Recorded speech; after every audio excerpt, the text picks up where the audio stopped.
I'm just going to say it. Sometimes parenting blows. Welcome to Mom Mentality, your virtual village of support. I'm Jessica Campbell, your family wellness coach, and I am committed to helping you prioritize your and your family's well-being. This podcast will be like your favorite ladies group chat come to life. We'll share the ups and downs of life for moms just like you, get real advice from coaches and experts, and I'll pop in with my own stories and tips on everyday challenges to the big questions.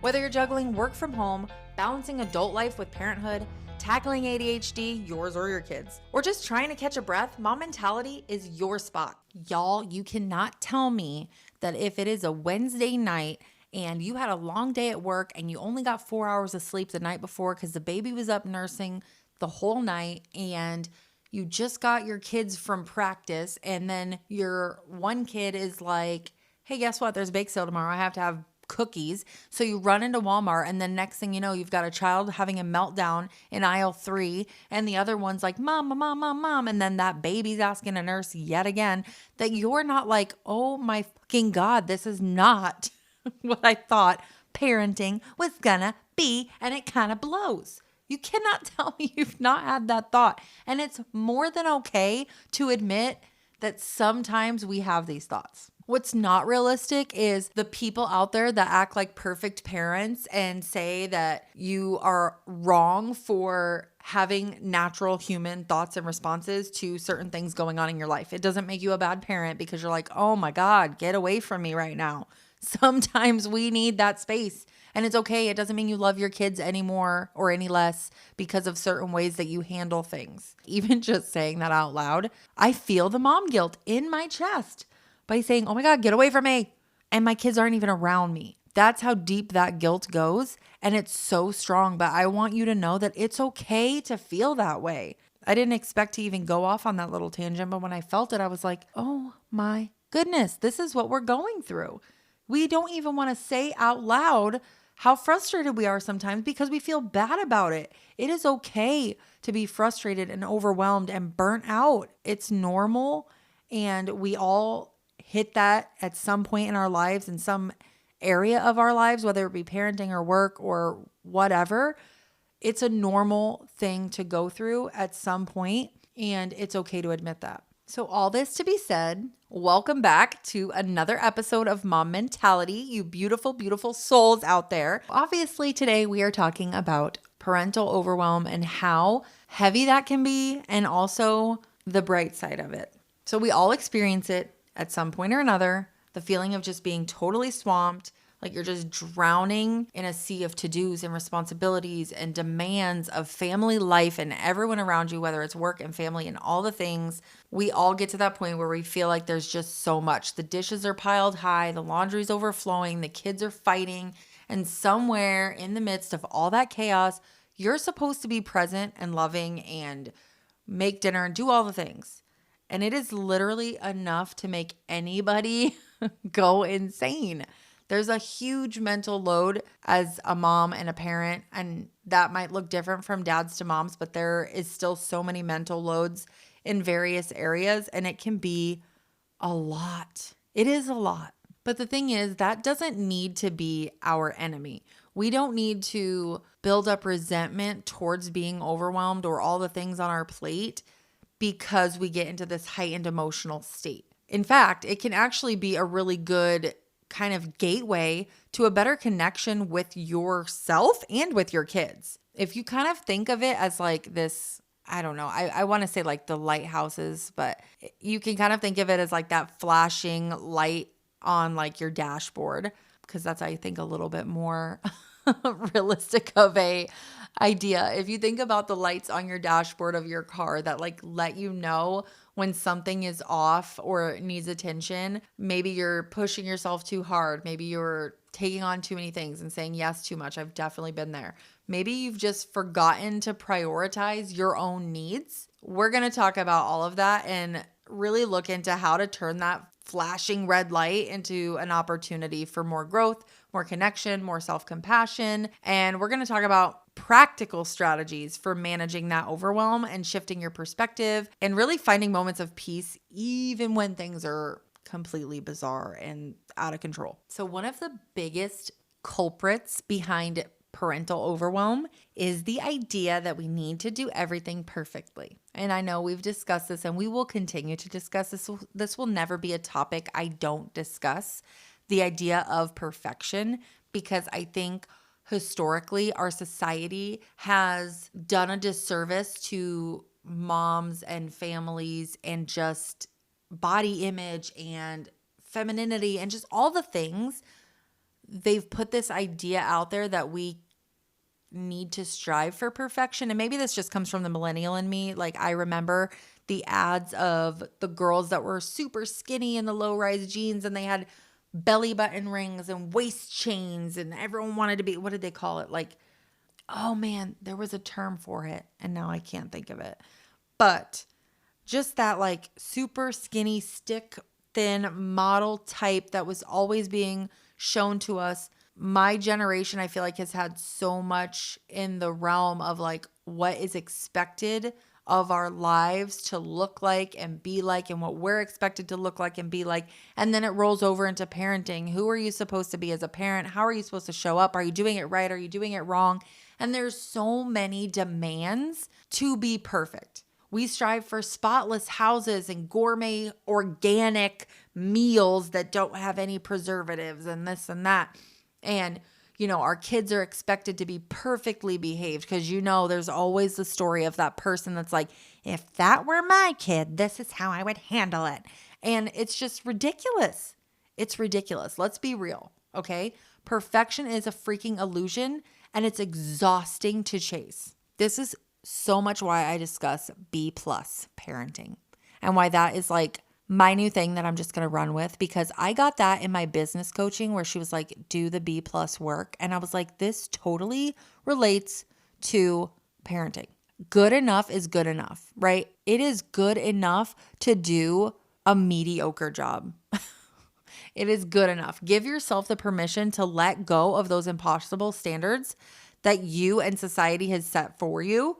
And it's okay if the laundry piles up.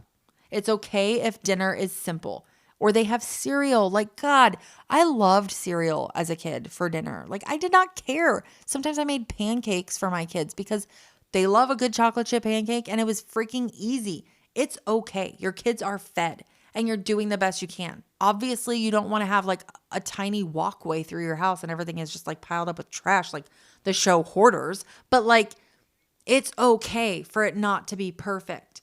And I still fall into this trap, okay? Like, I preach on this so much, but I still get caught up in that. It's this learned thought process that we all have. And that's why I want to talk about it all the time, because I want to remind everyone that we need to keep that thought at the front of our mind, that it's okay to not be a perfect human being. And beyond that, it's okay if your kid has a freaking meltdown. Just today, the day of this recording, I had my youngest in my arms, squirming, crying, throwing a fit in the middle of an expo. Like, it happens. And if people are going to judge, like, let them. I think it's Mel Robbins that says let them. She has that book. Oh my gosh, just let them do what they're going to do. Let them think what they're going to think. If your kid has a meltdown, so freaking be it, their children. Your children don't need a perfect parent either. They need a present parent. They need someone that's real and authentic and not trying to fake it till they make it, right? They need someone who's going to be emotionally available even when it's a hot freaking mess. And I know what you're thinking. It's easier said than done, and you're completely right. It is so much easier said than done. I was the person who was like during the pandemic searching for any freaking way to figure out how to do things the right way. And I'd get all this knowledge, but I didn't know how to implement it. And it was just like, it made me feel more shitty. Really. It's so much easier said than done to let go of that. But I want to give you some tools to try and be able to support you better than the random Instagram posts and quotes that give you just a snippet. I want to actually be here for you to help guide you through these things. So number 1 is prioritize. What really matters the most? Focus on things that you know really matter at your core and let go of the rest. Maybe a clean kitchen is important to you. Gosh, it is for me. I feel so much better when my kitchen is clean, and yet I still can't keep up with it. It's always a hot mess. I clean and 2 seconds later. It's freaking nuts. It is absolutely nuts. I'm not even going to go there. But if that's what's important to you, follow it. But perfectly folded laundry might not be, right? That's great. Okay, so then chase the kitchen, forget the laundry for a day or two, and pick up where you can, right? Delegating. It's really hard to do when you struggle with control, right? But delegating. Are there tasks that you can share with your partner or your kids or even a hired helper? I know for my husband and I, like, we want to just do everything for our kids. We want to help them and take care of them and, do all the things because we think we should, like we're their caregivers. But we've been actively trying to not do things for them. Like, they're like, can you give me some chocolate milk? I'm like, girlfriend, go make your chocolate milk because you know how to. And now it's time for us to like push those little baby birds a little bit to get them to do their own thing. So sometimes it's as simple as like getting into a rhythm where you let your kids take the reins. Like maybe it's not big things, but I'm teaching my kids now to shower on their own. And like, that's been a whole thing. They still want me standing in there with them just because they're still like nervous with the water. They have issues with water in their face, And so working on that with them has been helpful because I'm like, soon you'll be able to just say, guess what? I'm going to hop in the shower and I can say, great, I don't have to set up a bath. It would be amazing. You could do this. Simplifying. Number 3, simplify. Streamline your routines and schedules. Look for ways to make things easier on yourself. Lay everything out in front of you and just decide how can you make this make sense, right? If you struggle with something that maybe works better as a family. I know for me, I like body doubling is huge for me. So sometimes when my husband gets home, instead of me trying to clean all day when I'm off, I will, if I don't have that like mojo to do it, I will wait till he gets home and then we will do like a really like quick organize. And then once the stuff's organized or like he's helped me put the stuff away that overwhelms me, then I go in and I'll deep clean everything because then I'm like in a mode. So sometimes it's like figuring out those little tools that work for you. And then, of course, practicing self-compassion. Talk to yourself the way you would to a close friend, someone you really care about, and offer yourself that kindness and understanding, especially when things get tough. If you think about your kid, right? If you were like, oh my gosh, no one's perfect, right? You would tell your kid that. You would say, like, you've worked so freaking hard and it's okay that it's not perfect. Remind yourself of those things. Talk to yourself how you would tell your kids something if they were frustrated with it not being perfect or with it being a little messy, right? Overwhelm often disconnects us from like ourselves, from our loved ones. We get so caught up in that chaos that we really forget to tune into our own needs. And because we get disconnected from ourselves, we get disconnected from everybody else, right? If we don't know our own needs, then we don't know the needs of our kids because we can't see past whatever's going on in our body because we've neglected those needs, right? But the beautiful thing about that is slowing down and being present and truly listening, we can actually transform that overwhelm into more connection. So even if we've had an overwhelming moment, when we can come back together after it and reflect on that and talk about it and really hear each other out, we're building a deeper connection with each other. And this goes for any relationship, really. We're building that deeper connection because we've taken the time to get to know what overwhelms you, what overwhelms the other person, and how you can make it better. Really, you can collaborate and make things better. When you feel that overwhelm or you feel that blood pressure rise, for me, that's what I say. I feel my blood pressure like rising.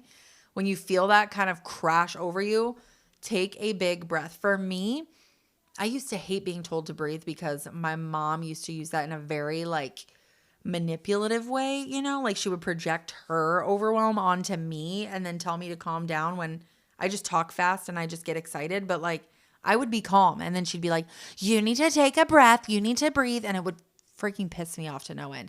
Now that I understand it and I look at it in a different light, I don't look at it the same way, like take some breaths. Like I genuinely will say, I need to take a minute and like relax, or I need to take a minute and ground myself. Like, sometimes you just have to shift the way you view it or talk about it. And so like I'll tell my kids, we need to do some hot cocoa breaths. Or for me, where I was going with this was for me, instead of saying, oh, I'm going to take a deep breath, I will literally inhale and hold it as like a long pause. And so I feel like that kind of helps me in two ways because I'm breathing, I'm taking in that big breath, but I'm also pausing. And so I take a breath, hold it, and then go to say whatever I was going to say. So instead of yelling, I'm actually like giving myself that pause and taking that big breath to relax my nervous system a little bit. And so instead of reacting, I'm able to respond, right? Because I've given my brain that little moment of pause to allow it to regulate a little bit. And of course, like getting curious about what's going on, like when you are in those moments too, what emotions you're feeling, what you need, what's happening within you is also very, very helpful. And just as importantly, tuning into your child. What are they experiencing? What are their needs? Sometimes it's just a simple hug, a listening ear, just some like undivided attention. Sometimes like they don't know how to ask for the things that they need, especially when they're younger. And so sometimes it can be coming out in a very unpleasant way, but they're trying to get a need met and they're just doing it in a way that can be really triggering for some of us. Since having my third child, my middle is a little bit more needy than my first was with my second. And so I've definitely had to do a lot more of that reconnection because she gets set off very easy. She's a very emotional child.